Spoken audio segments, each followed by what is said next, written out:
se porte toujours vers les sommets.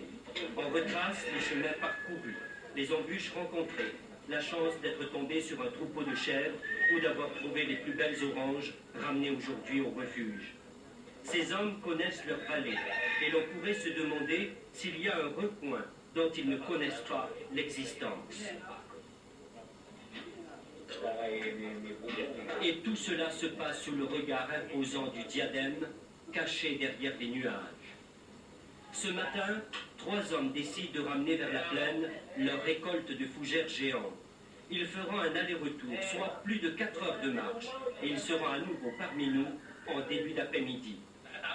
Pour ceux qui découvrent pour la première fois ce genre d'aventure, cela paraît presque impensable de faire un tel parcours, surtout lorsque l'on sait qu'il leur faudra pour revenir affronter des pentes de 70 à 80%. C'est dire qu'il faut avoir de très bonnes jambes.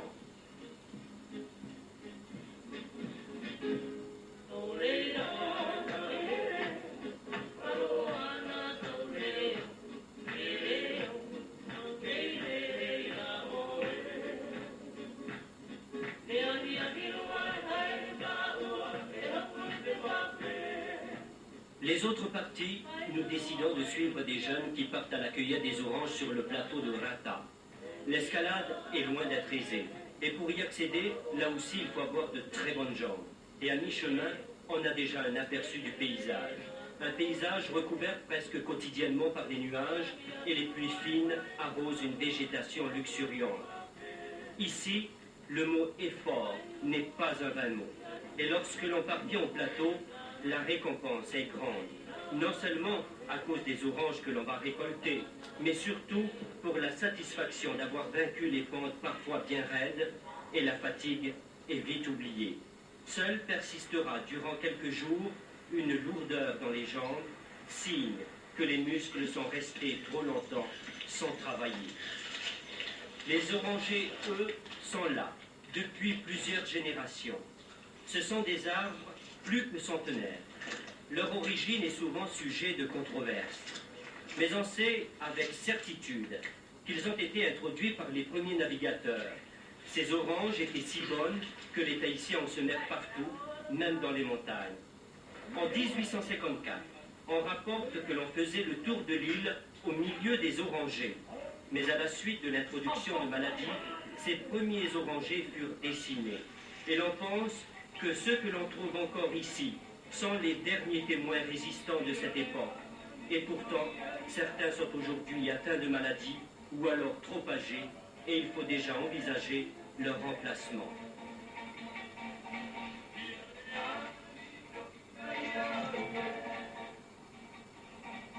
Pour monter sur ces orangers, qui font parfois une dizaine de mètres, on utilise encore la manière traditionnelle.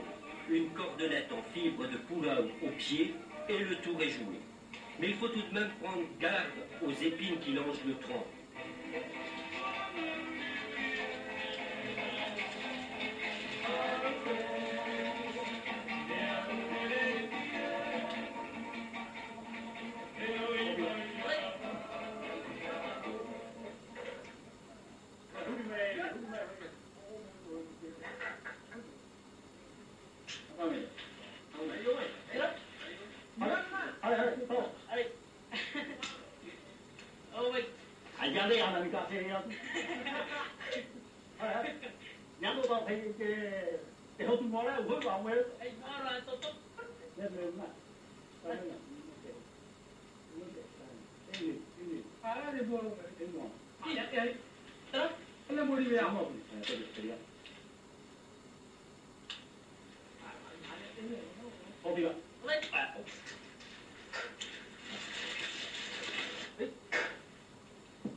La cueillette de ce matin est satisfaisante.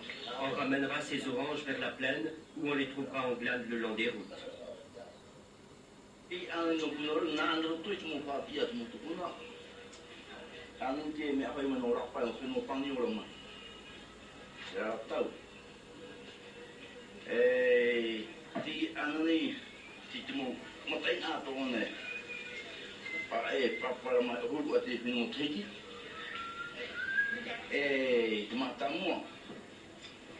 Japonona, turato mutupuna iti ang tatapo numurti. Mukaki atara, tomato muru. Michurule Hanre toki ni tane. Anani Japon hera fino marti mukati ho. Michurule tiri anani pata table mu. Mukti anani wa mani pa ya ho min nauto. Wa pa mu tiri tipo muito anni tipo estava por levar até o já me matou tu muito anni nem por o anni hemo tu dia te anni ai que tu na roupa de ver uma total o tu tá you like adete what it na tu te me te digo hiara o mundo tu ne ti teme we hulu I chale tu mani ola I wa hulu mo I mata mo tu mo jana na tatri na biti balang papu anani e mana ka ba anani tu le ti teme trata mejilu idi mo to mo pa te ve di jelu anani marati Ratiola, e puis il faut demander au programme. Nous d'ailleurs, tout le monde tombe à la règle. Tout le monde au pas. Il est pas. Alors, on a fait mon tour, c'est pas la main. D'avoir normalement, d'avoir tité mahalnoa, des gens n'est pas le bon monter. Pour éviter la disparition de ces orangers, une association a été créée. Elle a pour principal objectif la sauvegarde de ces arbres fruitiers qui font désormais partie de notre patrimoine, voire même du folklore, avec la désormais course de porteurs de glanes d'orange, organisée chaque année au mois de juillet. Le projet de l'association est aussi de mettre en terre des orangers obtenus par marcottage.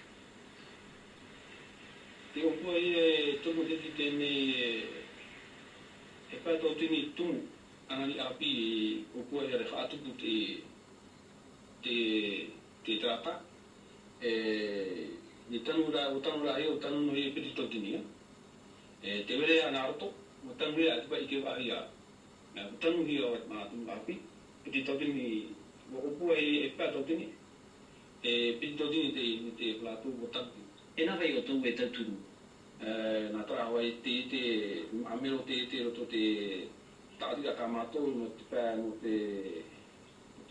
te commune totunu mene te mo fa e pa fa ha te mo ribira na te pa te o te apo no o te na lu totunu ko mai te ni wa me te tamato e ya rato e totunu wa.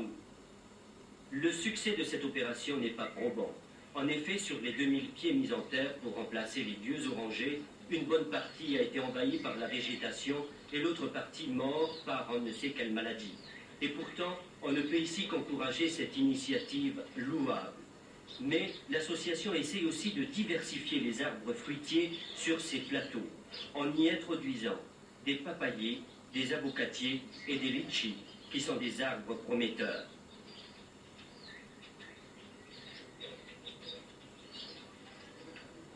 Après cette dure journée, nous sommes de retour au refuge, pour un repos bien mérité.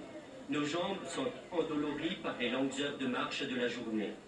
Ici, je vous le disais, la nuit tombe très vite. Aussi, entre 15h30 et 16h, c'est l'heure du bain. Mais si l'on préfère l'eau très froide, c'est à partir de 17h qu'il faudra plonger son petit bout d'orteil dans l'eau. Après le bain, on prépare son coucher et l'on prépare également son matériel pour le lendemain pour gagner du temps. On se couche tôt, mais on se lèvera très tôt aussi. Le confort ici est relatif, mais notre refuge vaut bien tous les grands hôtels de ce monde, car on plongera très vite dans les bras de Morphée, épuisé, mais heureux de notre journée. Côté cuisine et réfectoire, on s'active aussi pour préparer le dîner. Des légumes et du poulet ont été ramenés par ceux qui sont descendus vers la plaine. Le feu de bois remplace la gazinière et les marmites sont suspendues à des crémaillères, tout comme au bon vieux temps. Autour des tables, on s'installe déjà en attendant d'être servi.